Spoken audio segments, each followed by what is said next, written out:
আমার এই ঈদগার গেটে লাইটিং আমার ভালো লাগছে, কারণ মানে মনে হয় যে ভিতরে ঢোকার পর মনে হয় একটা অন্য একটা ইয়ের মধ্যে ঢুকে গেছি, ভালো লাগে আর কি। আমার ভালো লাগছে আমার কাছে।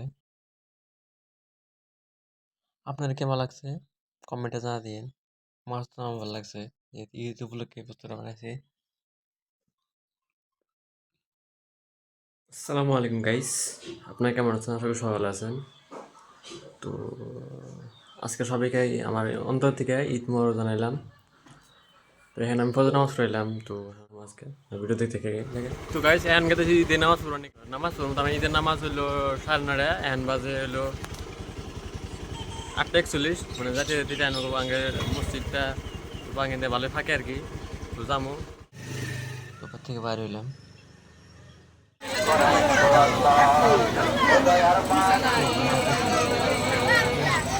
শুনে যাবে হ্যাঁ শুনে যাবে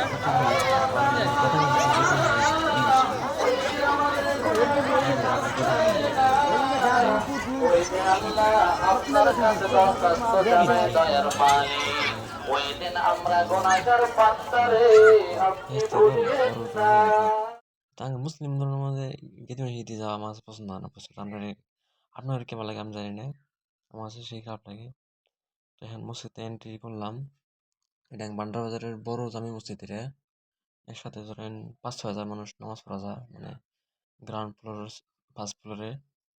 তো মানে স্যান্ডেল তুবে নিয়ে এখানে আর কি এলাম, মানে বহুত স্যান্ডেল প্রোগ্রাম এক সাইড দিয়ে জায়গাটা। তখন মসজিদের ভিতরে ঢুকবো এখন। মসজিদটা ভিতরে এলে আমার কাছে সেই ভালো লাগে।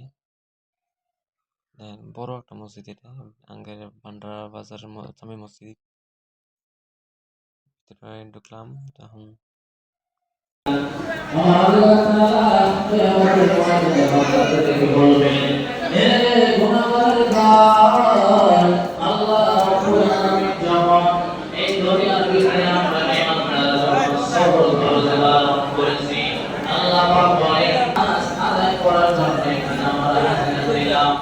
সম্পর্কে আলোচনা করার পরে আল্লাহ রাব্বুল আলামিন বলেন, আমি যখন এইরকম ভাবে সারা দুনিয়ার জমিনটা আমি তামা বানায়া দিব।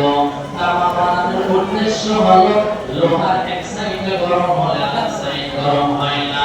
এই জমিনটা আল্লাহ তামা বানায়া দিবে। তামা এই একটা প্রশ্নের জবাব যদি না দিতে আমার দেখলি সিম্বু নাম তো হয় না দেখলি সিম্বু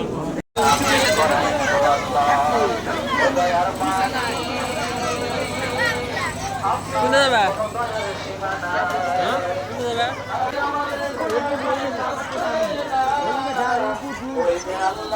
আপনার কাছে দরখাস্ত জানাই দয়ার মালিক, ওই দিন আমরা গুনাহগার বান্দারে আপনি ভুলিয়েন না।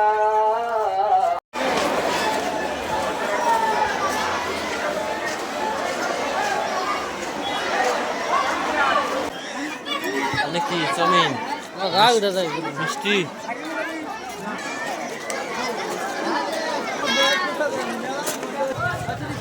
আমি তোমরা 20 টাকা খাই 100 টাকা দিয়েছো আর ঘুরে না নাকি?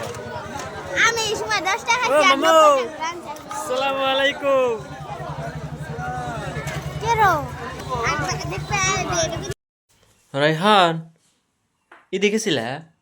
তুমি ঈদে গেছিলা? হ্যাঁ তুমি ঈদে কি খাচ্ছ? ভাত বন্ধুরা এটা আমার বাইসটা হয়।